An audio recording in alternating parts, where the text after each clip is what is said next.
मैं अंतिम वक्ता हूं तो पक्ष और विपक्ष से भी मैं उम्मीद करता हूं कि दोनों थोड़ी देर और समय लेकर सुनेंगे।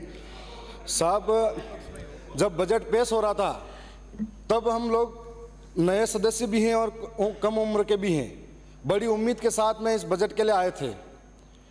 लेकिन जब बजट पूरा सुना ध्यान से, दरियावद विधानसभा का जिक्र तक नहीं हो रहा था, तब काफ़ी मन व्याकुल था। फिर सोचा कि किरदार तो बदलते गए लेकिन नाटक वही पुराना चल रहा है।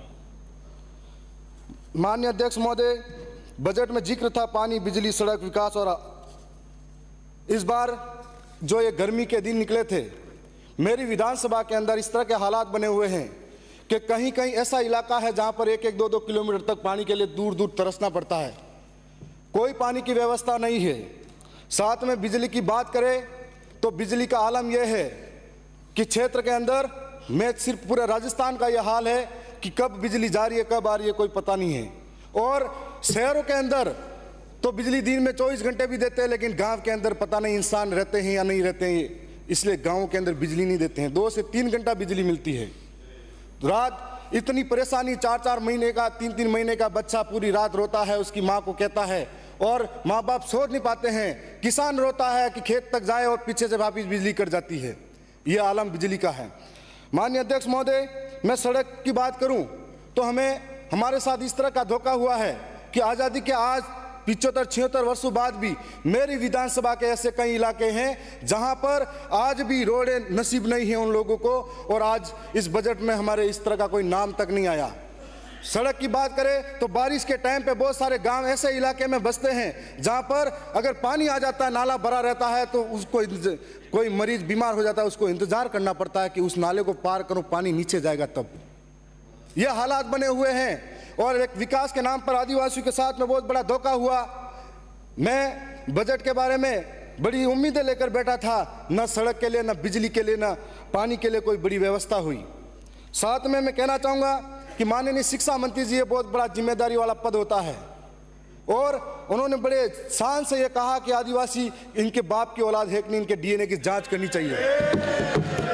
तब मैं ये कहना चाहूँगा, ये बजट का पार्ट नहीं। माननीय अध्यक्ष महोदय, बजट का पार्ट नहीं है। बजट पे बोलिए। मैं ये कहना चाहूँगा, माननीय साहब बजट पे बोलिए। मैं बजट पे ही आ रहा हूँ। ये बजट पे नहीं, आ जाइए, 3 मिनट ही है आपके पास। माननीय अध्यक्ष महोदय, मैं ये कहना चाहूँगा कि एक जिम्मेदारी वाले पद पर उनको आदिवासी अंचल के अंदर शिक्षा की व्यवस्था कैसी है, इस व्यवस्था की तरफ झांकना चाहिए था। हम लोगों ने मांग की थी कि 45-50 किलोमीटर दूर दूर तक मेरे भाई, मेरे जैसे नौजवान, मेरी बहनें जिनके लिए महाविद्यालय नहीं है उस क्षेत्र के अंदर 45-50 किलोमीटर दूर दूर तक महाविद्यालय के लिए जाना पड़ता है।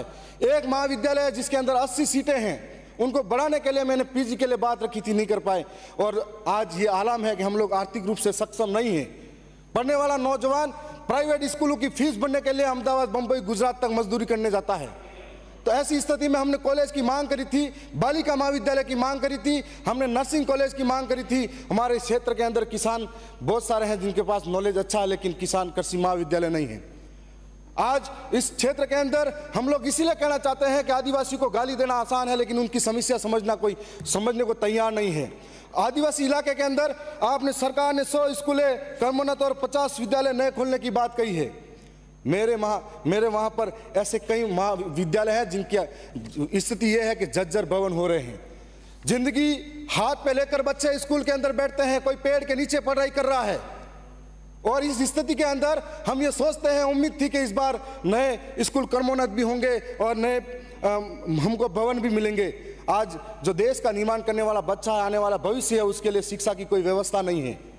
इस तरीके से हमारे साथ बहुत बड़ा अन्याय और धोखा होता जा रहा है। अगर बजट सत्र के अंदर बहुत बड़ी उम्मीदें थी, और साथ में जो खाद बीज की बात किसानों के साथ की जाती है, अभी हाल ही में बीज दिया गया था। ऐसी स्थिति थी कि 30% लोगों को बीज बांटा गया, 70% को नहीं मिला, और आपस में गांव में लोग लड़ाते रह गए और जनप्रतिनिधियों के साथ गाली गलौज करने पे उतर गए।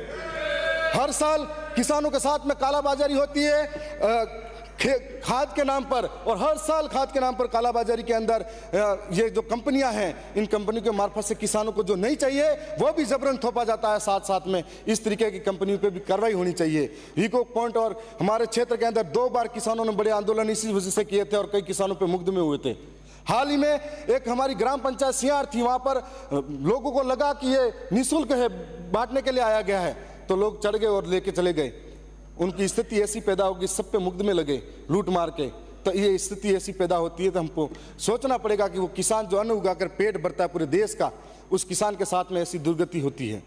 माननीय अध्यक्ष महोदय, ट्राइबल क्षेत्र के अंदर हम अगर शिक्षा की फिर भी बात करें तो हमारे इलाके के अंदर जो 12वीं 11वीं कक्षाएं हैं उनके अंदर व्याख्याताओं की कमी है, कोई पढ़ाने वाला नहीं है।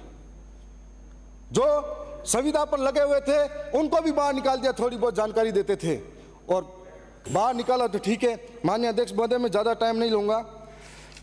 मैं यही कहना चाहूँगा कि हमारे इलाके के अंदर आज संविधान के अंदर 5वीं अनुसूची है, इस 5वीं अनुसूची का जिक्र संविधान के अंदर सदन के अंदर होना चाहिए। 5वीं अनुसूची के अंतर्गत अनुच्छेद 244(1) क और 13(3) क के तहत न लोकसभा न ग्राम सभा सबसे ऊंची, न लोकसभा न विधानसभा सबसे ऊंची ग्राम सभा, ये उसके अंदर लिखा गया है, लेकिन आज उसका अनुपालन नहीं किया जाता है। बुकिया, जगपुरा और हमारे वहाँ पर अभी आमुलवा, राटड़ी, डगोचा, वहाँ पर सोने की खान यूं करके आदिवासी की जमीनें लूटने का कार्य किया जा रहा है। माननीय अध्यक्ष महोदय, मैं आपके लिए समान है। माननीय अध्यक्ष महोदय, मैं आपका संरक्षण चाहूंगा, 2 मिनट का और समय चाहिए मुझे। महात्मा गांधी नरेगा कार्य वालों के अंदर लेबर को जो पेमेंट दिया जाता आज कम है। हम लोग दाल, मिर्ची और सारी चीज़ें महंगी होती जा रही है, तो आज इनके लिए लेबर का पेमेंट जो बढ़ाया जाए और नरेगा के जो मेड है उनके लिए स्थायी पहचान। मैं लास्ट 1-2 लाइनें कह के समाप्त कर रहा हूँ। देखो मुझे कि जनता की आवाज़ सुनो, जनता है नाराज सुनो, कल तक जो खामोशी थी चीख रही है आज सुनो, क्रांति का आगाज सुनो, गिरने वाली गाज सुनो, सहा बहुत है अब तक हमने बदल रहा अंदाज सुनो, जनता का है राज सुनो, जनता ही सरताज सुनो, बने रहोगे कब तक हमारे जनता की आवाज़ सुनो। मैं इतना ही कहूँगा। मैं ये कहूँगा कि जब शिक्षा मंत्री डीएनए की बात करते हैं तो इस देश के अंदर हम ये कहना चाहेंगे, सदन की बैठक हम हमारे सोमवार दिनांक 15 जुलाई 2024 के प्रातः 11 बजे तक के लिए स्थगित की जाती है।